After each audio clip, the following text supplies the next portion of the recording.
అరే మిత్రమా, ఇలాంటి గుండెలు జల్లుమనే క్రైమ్ వీడియోలు మీ కళ్లలో థ్రిల్లర్ సినిమాలా కనిపించాలంటే మన ఈ ఛానల్ని సబ్స్క్రైబ్ చేసి బెల్ ఐకాన్ని గట్టిగా కొట్టే. హైదరాబాద్లోని విద్యానగర్లో ఆంధ్ర మహిళా సభ దుర్గాబాయి దేశ్ముఖ్ ఆస్పత్రిలో జూలై 14, 2025న జరిగిన ఒక దారుణ ఘటన వెలుగులోకి వచ్చింది. చికిత్స కోసం ఆస్పత్రిలో చేరిన 32 ఏళ్ల మహిళా రోగిపై వార్డు బాయ్ గోపి 28 ఏళ్లు అత్యాచార యత్నం చేశాడు.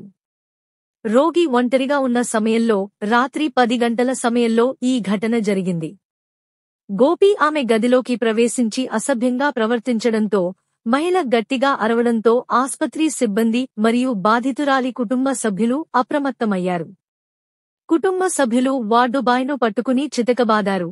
ఆ తర్వాత నల్లకుంట పోలీసులకు సమాచారం ఇచ్చారు.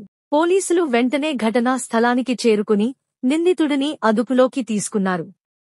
బాధితురాలి ఫిర్యాదు మేరకు భారతీయ శిక్షాస్మృతి ఐపీసీ సెక్షన్ 354 మహిళపై లైంగిక వేధింపులు మరియు 354 లైంగిక ఉద్దేశంతో శారీరక సంబంధం కింద కేసు నమోదు చేశారు.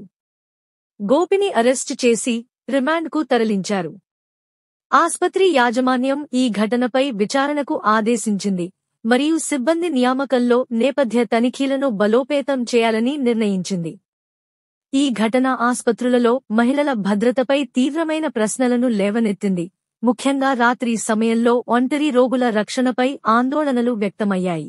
అదనపు వివరాలు: స్థానిక వార్తా సంస్థల ప్రకారం బాధితురాలు గైనకాలజీ విభాగంలో చికిత్స పొందుతోంది మరియు ఆమె కుటుంబ సభ్యులు ఆస్పత్రి పరిసరాల్లోనే ఉన్నారు, కానీ ఆ సమయంలో వారు గదిలో లేరు.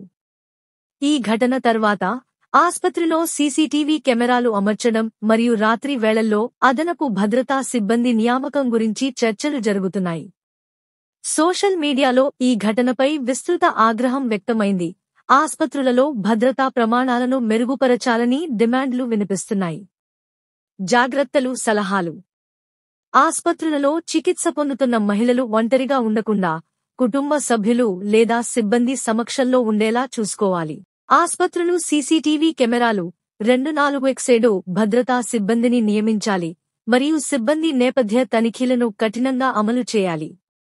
లైంగిక వేధింపులు లేదా అత్యాచార యత్నం జరిగినప్పుడు వెంటనే 100 లేదా 181 మహిళా హెల్ప్ లైన్కు సంప్రదించండి. ఆస్పత్రి సిబ్బంది మరియు రోగుల కోసం లైంగిక వేధింపుల నిరోధక అవగాహన కార్యక్రమాలు నిర్వహించాలి.